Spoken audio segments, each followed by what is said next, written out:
Já que a gente falou de cigarro, tabagismo e os problemas, né, as decorrências disso, a gente vai conversar com a Tânia Cavalcante, secretária executiva da Convenção Quadro para o Controle do Tabaco do INCA, Instituto Nacional do Câncer.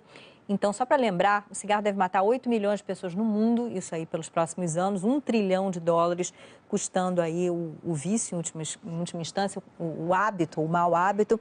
Oi, Tânia, obrigada por estar conversando aqui com a gente. Como é que está a situação no Brasil, hein? O tabagismo caiu, não caiu, caiu, voltou a crescer? Qual é a situação hoje? Boa tarde, Leila. O tabagismo no Brasil vem reduzindo de forma significativa. Nós temos hoje uma das menores prevalências de fumantes na população acima de 18 anos do mundo. E essa redução ela já também se traduz em redução de mortes tabaco relacionadas, como as doenças cardiovasculares, como as doenças respiratórias crônicas, como enfisema e até o câncer de pulmão. Então, as medidas que o Brasil vem adotando desde final da década de 80 já se traduzem em resultados bastante significativos, né, ganhos para toda a população do Brasil. Em 2010, uma pesquisa mostrou que, comparando os dados de 2010 com 1989, nós tivemos uma redução.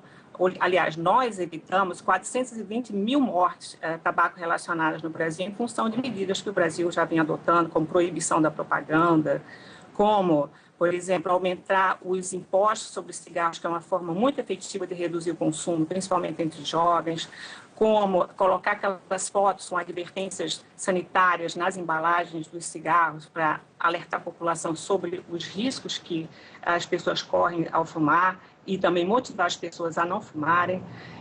E uma série de outras medidas, como o tratamento para deixar de fumar na rede SUS, porque o tabagismo é uma dependência e por isso precisa ser tratado como tal.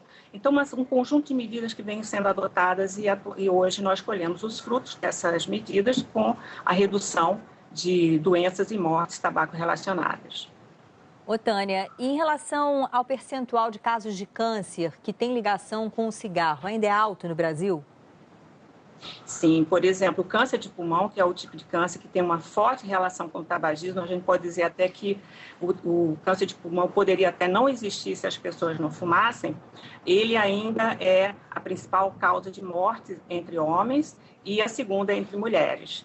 E, no entanto, a gente observa, principalmente entre homens, uma redução na taxa de mortalidade por esse tipo de câncer, que é um reflexo dessas medidas que vêm reduzindo o tabagismo, tanto entre homens quanto entre mulheres. No entanto, entre as mulheres, que, se a gente olhar assim, historicamente, elas começaram a fumar mais tarde que os homens, ainda temos uma curva crescente de mortalidade por câncer de pulmão, embora nunca tenha atingido os mesmos patamares de mortalidade entre homens, mas ainda está crescendo.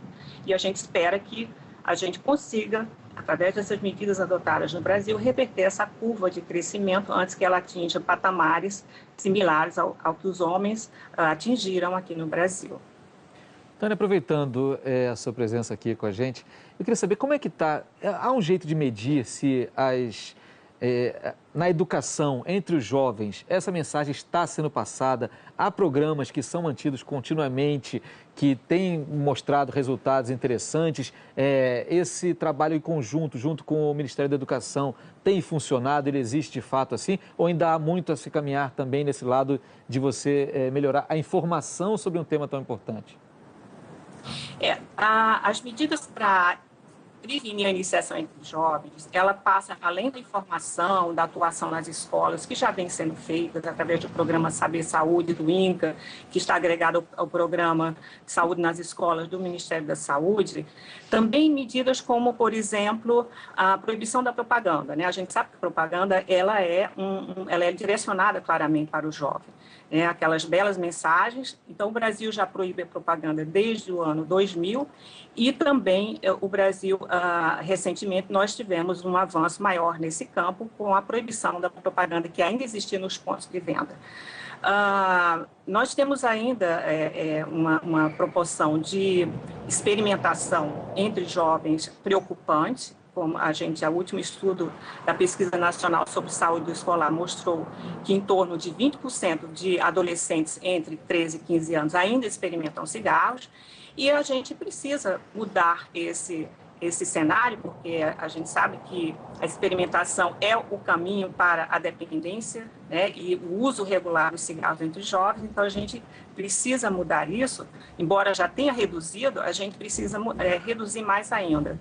E a gente tem algumas etapas ainda a cumprir para isso, que seria, além das ações educativas, seria a proibição do uso das embalagens como peça de propaganda nos pontos de venda, porque a gente observou que, quando a propaganda foi proibida nos pontos de venda, as empresas de cigarro passaram a usar as embalagens cada vez mais bonitas e mais bem posicionadas nos pontos de venda, bastante coloridas e com a linguagem claramente direcionada para os adolescentes, sempre colocadas ao lado de balas, chicletes. Então, basta dar uma olhadinha, né, nos pontos de venda que a gente percebe, né, toda essa estratégia de captação do alvo principal da indústria, que é o adolescente. Outra medida que nós precisamos avançar, que é a proibição do uso de aditivos que dão sabores aos cigarros. Então, sabores, menta, chocolate, baunilha e uma série de outros sabores adocicados que a indústria claramente coloca para atrair os jovens, precisa ser banido, precisa ser proibido. A Agência Nacional de Vigilância Sanitária adotou uma medida em 2012 proibindo essa prática. No entanto, em função de um litígio, essa medida foi suspensa, sendo questionada a constitucionalidade da mesma.